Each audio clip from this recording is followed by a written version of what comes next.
ನಮ್ಮ government gossip ಕಾರ್ಯಕ್ರಮದಲ್ಲಿ ಒಬ್ಬರು IAS ಆಫೀಸರ್ ಹಿಂದೆ ಬಂದು ಹೋಗಿದ್ದರು. ಯಾರೋ ಪ್ರೇಯಸಿಯ ಕಾರಣಕ್ಕೋಸ್ಕರ ನಮ್ಮ ಗೌರ್ಮೆಂಟ್ ಗಾಸಿಪ್ಪಲ್ಲಿ ಅವ್ರು ಬಂದು ಹೋಗಿದ್ದರು. ಇದ್ರ ಬಗ್ಗೆ ಭಾಳ ಫೋನುಗಳು, ನಮ್ಮ ಆಫೀಸ್ನವ್ರು ಎಲ್ಲರಿಗೂ ಫೋನ್ಗಳು, ಯಾರು ಅಂತ. ಪಾಪ ಅವರ ಪ್ರೈವೇಟ್ ವಿಚಾರ, ನಾವು ಯಾಕೆ ಅದನ್ನು ಶೇರ್ ಮಾಡಲಿ, ಬಟ್ ಇಂಥ ಸುದ್ದಿ ನಡೀತಾ ಇದೆ ಅಂತ ನಾವು ಅದನ್ನು ಮಾಹಿತಿ ಜನಕ್ಕೆ ಕೊಟ್ಟಿದ್ವಿ. ಅದೇ IAS ಆಫೀಸರ್ಸ್ಗೆ ಭಾಳ ದೊಡ್ಡ ಒಂದು ಮುಜುಗರದ ಸನ್ನಿವೇಶ ನಡೆದಿದೆಯಂತೆ ಮೊನ್ನೆ. ಆ ಯುವ IAS ಅಧಿಕಾರಿ, ವಯಸ್ಸಾಗಿದೆ, ಯುವ ಅಂತ ಕರ್ಕೊಬೋದು, ಯಾಕೆಂದರೆ IAS ಅಧಿಕಾರಿಗಳು ಸುಮಾರು ಜನ ಇದ್ದಾರೆ, ಅವ್ರ ಕಡೆ ಹೋಗಬಾರ್ದು ಬೆಟ್ಟು ಅಂತ ಒಂದಷ್ಟು ಅದು ರಿಸ್ಟ್ರಿಕ್ಷನ್ ಆಗಲಿ ಅಂತ ಲಿಸ್ಟ್ಗೆ ಯುವ ಅಂತ ಹೇಳ್ತಾ ಅಂದರೆ ಯುವ IAS ಅಧಿಕಾರಿ ಏನೋ ಒಂದಷ್ಟು ಮಾಡಬಾರ್ದು ಕೆಲಸಗಳನ್ನ ಮಾಡಿ ಸಿಗಾಕೊಂಡ್ರಂತೆ ದೊಡ್ಡವರೊಬ್ಬರ ಕೈಲಿ, ತುಂಬ ದೊಡ್ಡವರೊಬ್ಬರ ಕೈಲಿ.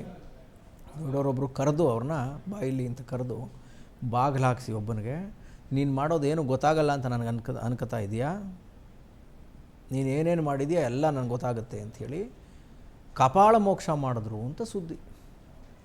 ಬಹುಶಃ ಏನೋ ದೊಡ್ಡ ಹುದ್ದೆಯಲ್ಲಿರೋ ರಾಜಕಾರಣಿ IASಗಳಿಗೆ ಕಪಾಳ ಕೊಡಿದ್ರು ಅನ್ನೋ ಸುದ್ದಿ ಬಹುಶಃ ನಾವು ಯಾವತ್ತೂ ಕೇಳಿಲ್ಲ. ನನಗೆ ನಂಬೋಕ್ಕಾಗಲಿಲ್ಲ. ಹೌದಾ ಸರ್, ಹಿಂಗಾಗುತ್ತಾ ಅಂತ ಬೇರೆ IAS ಆಫೀಸರ್ಗಳು ಫೋನ್ ಮಾಡಿ ಹೇಳಿದ್ರು, ಹಿಂಗಾಗಿದೆ ನೋಡಿ, ಇಂಥ ಒಂದು ಘಟನೆ ನಡೆದಿದೆ ಅಂತ ಹೇಳಿದ್ರು. ಯುವ IAS ಅಧಿಕಾರಿಗಳಿಗೆ ಭಾಳ ದೊಡ್ಡ ರಾಜಕಾರಣಿಯೊಬ್ಬರು ಕರೆದು, ನೀನೇನೇನು ಮಾಡ್ತಿದ್ದೀಯಾ ಎಲ್ಲ ಗೊತ್ತಾಗ್ತಾ ಇದೆ, ಗೊತ್ತಾಗಲ್ಲ ಅಂತ ಅನ್ಕೋಬೇಡ ಅಂತ ಕಪಾಳಕ್ಕೆ ಹೊಡೆದ್ರು, ಫಿಸಿಕಲಿ ಹೊಡೆದ್ರು ಅಂತ ಸುದ್ದಿ ಬಂತು. ಇದು ಇವತ್ತಿನ ಗೌರ್ಮೆಂಟ್ ಗಾಸಿಪ್.